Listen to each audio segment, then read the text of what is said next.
Coming up around the nation, it was time for history to be made in black college basketball. Howard and Morgan on a nationally televised platform during All-Star Weekend. And even the stars had to come out and check out some of this. It's your boy Mark Gray. We live, local, and late breaking from Cleveland, where it's cold outside, but the hoops was hot as the first ever HBCU Classic was staged during All-Star Weekend, and we got the whole story for you. The buses stopped, and we're chilling out. It's the HBCU Sports Nation's latest roadie from the NBA All-Star Weekend, and we're tipping off now.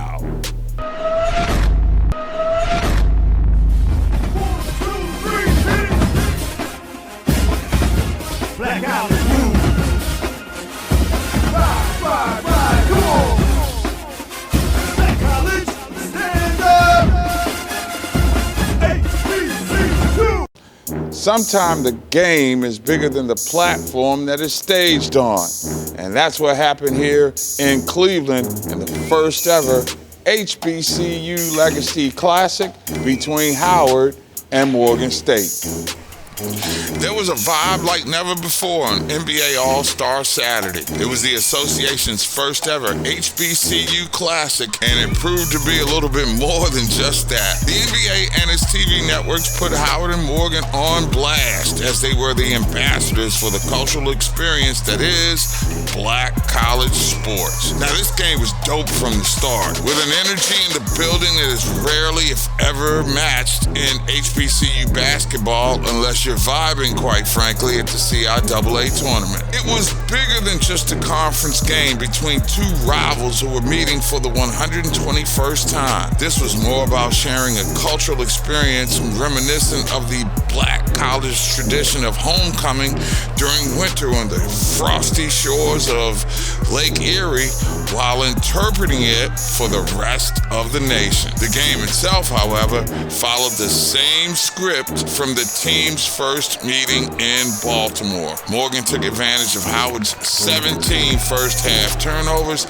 and built a 12-point lead behind the game's leading scorer, Detorian Ware, who led them off the bench with 19, but would fade down the stretch with the rest of his teammates. Kyle Foster's a bad MEAC man, y'all. He led the Bison attack, blistering the Nets from downtown, and was a real force in the paint after intermission. Foster came into the game leading the nation in three-point shooting percentage and finished with 17 points and 5 boards off the defensive glass, adding to his candidacy for MEAC Player of the Year. Freshman sensation Elijah Hawkins was dropping dimes, blowing past people, and holding school for people on Saturday. With glass, of course, anytime he wanted to, as the Bison began the slow walk of the Bears down the stretch in the second half.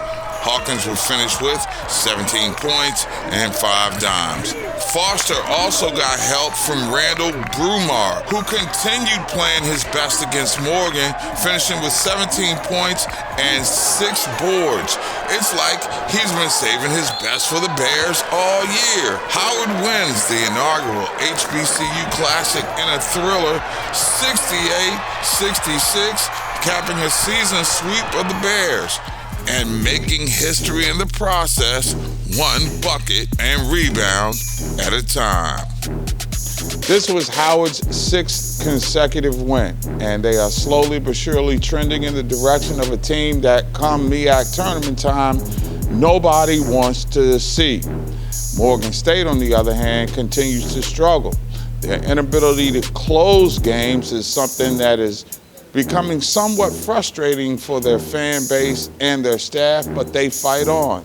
And still, with the amount of talent that Kevin Brodus has on the sidelines, the Bears figure to be a tough out when the MEAC scene shifts to Norfolk for that second week in March. I'm Mark Gray from the HBCU Legacy Classic on the HBCU Sports Nation. 1,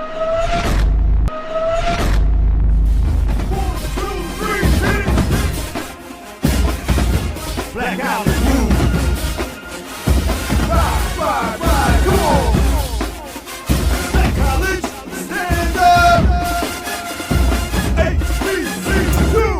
You know, it's funny you asked that question because I said this to someone just morning. HBCUs have always been good.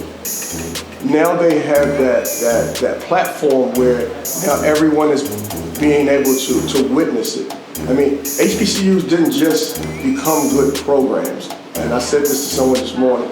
You know, you had back when Earl Monroe played at Winston-Salem.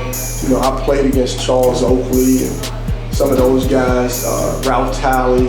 You've had guys that played all over different HBCUs, Ben Wallace, Terry Davis, a lot of guys who made the NBA. And I always tell our guys, you only need one team to like you. Not all 32 or 30, whatever it is, you only need one team to like you. But now the HBCUs have been given a platform, you know, just to be seen on TNT and ESPN, and not just today. Like once every 2 weeks, you'll see an HBCU team on ESPN, ESPNU2. I mean, we have now the avenues, and the beauty of all of this is it's not just basketball, it's football too. And I always say, athletics can be the front porch of your university. And Dion, you know, Eddie George, all those guys, now Hugh Down at Grambling, Tyrone Wheaton was at Morgan. Now you have higher profile guys coaching at HBCUs and bring that attention. Dion has done an unbelievable marketing job for not just Jackson State, for all HBCUs. And now we as HBCUs have a window, and I think it's a small window, but we have a window to open this wide open, you know, for everybody to be a part of this. Something at the Final Four, Travis Williams was having, the HBCU All-Stars, and that's going to be unbelievable for a lot of these kids to be on a big platform, on a big stage like today. So we just want to represent well, you know, not just Morgan, not just Howard, all HBCUs and all universities, because, you know, at the end of the day, I always say the court is 94 feet, the basketball is round, the rim is round. We all play with the same tools. It's just what you do when you play with those tools. I was just happy for the opportunity. Like, when we heard that, it just made us push, like, we blessed. So we just had to come out here and prove that. I think the biggest thing is the culture, like understanding where you come from and your people, and you know what goes into that is real important. I think the HBCU experience really emphasizes that. So I feel like that's the biggest thing, and it's a growing thing too. Like HBCUs are getting bigger. We're on the map now, so it takes people like that to come to Howard to make us bigger, or any HBCU. Well, personally, I'm so proud of them. I'm really proud. I think that, you know, every chance that we have to compete, you have a chance to grow and learn. And you can learn through winning, and you can learn through taking losses. And for us as educators, I consider myself an educator, being a person that works at a university, and I deal with 18 to 22-year-olds every day. My job is to help them grow and develop. And that is the most important thing. So to see them, you know, go through an experience where they had to have some adversity, right? And they had to work together, and then execute at the end and finish. You know, those are things that you have to do in life. So this was a great opportunity for them in terms of their life moments, and a lesson in life for them that I think will carry over for the rest of their lives. The visibility definitely will be something that is, you know, there. I've had a chance to, you know, we've had a chance to play on TNT earlier this year. We've played on Fox several games where we've had nationally televised games. I think this might be our 5th nationally televised game. And we'll have another one on Monday at 7 o'clock on ESPNU against Compton State at our Plattsburgh Arena. And to have this type of opportunity to play and know that everybody that cares about basketball is probably watching is a big deal. I know that I'll probably have, you know, people on my Twitter and DMs or on Instagram, or people reaching out to me that may want to have or know more about Howard basketball than we previously did before the game. 1, 2, 3, hit it. Blackout is moving. Ride, come on. Black College, stand up. Upon further review, let us be quick to remind you that there is no such thing as HBCU basketball in the shadows anymore.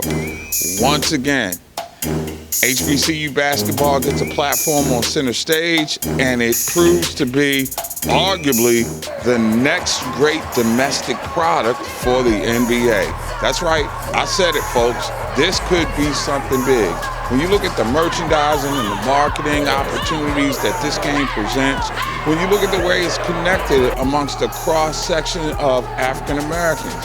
In this building here at Cleveland State University this afternoon, there were people from all socioeconomic backgrounds. 60-70% of the fans were in fact HBCU alums or tied to HBCUs, but it was that 30% that really are the people that you have to be mindful of. There was an electricity in this building, the likes of which you normally do not see until you get to an HBCU Classic during football season. There was a homecoming-like quality. And if you know anything about an HBCU homecoming, it's a little bit different than the ones at PWIs. There's a family-like quality to it, where you see people that you haven't seen for many, many years, colleagues in the business, folks that you went to school with, and it's just like a cultural awakening. And I think that's what we're seeing right now in the world of HBCU sports, where student athletes at an earlier age are having a cultural awakening. And for as much as you try to broker deals through name, image, and likeness and giving players an opportunity to capitalize on what were revenue streams that were normally pathways to ending up on probation, you now have them being a vital cog in the recruiting process for HBCUs. And when those players get an opportunity to play on a big stage, you get compelling, exciting matchups like we had here today. And all that does down the line is add more flavor and bring more attention to those blue chip student athletes who are now faced to make a choice. Do I want to play on a big platform and have to lose part of my personality? Or do I come home and do me? Many of them are staying home and gonna come back and do me. And perhaps in the next 3 to 4 years, if 3 or 4 of them get together at a place like Howard or Morgan, we could be talking about something really big. How about like playing on the second weekend in March, when that 68-team field is down to 16. We're not gonna skip all the way to the Final Four.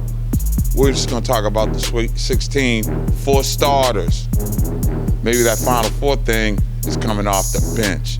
That's going to do it for this edition of the HBCU Sports Nation. Remember, send us all your comments, your questions, your problems to Smash Entertainment via TikTok. That's right, TikTok. No twerking, y'all. Anyway, and we'd love to get your face on our show sometimes near soon. For everybody, especially my man Charles Nyanga, who held it down here amongst the frosty tundra. And it is cold, y'all. I gotta go get me some of that apple cider, responsibly induced on the other side, and then we'll be back down the road. Remember, I'm Mark Gray, and as always, I look forward to seeing you next time we take another HBCU roadie on the HBCU Sports Nation. Peace.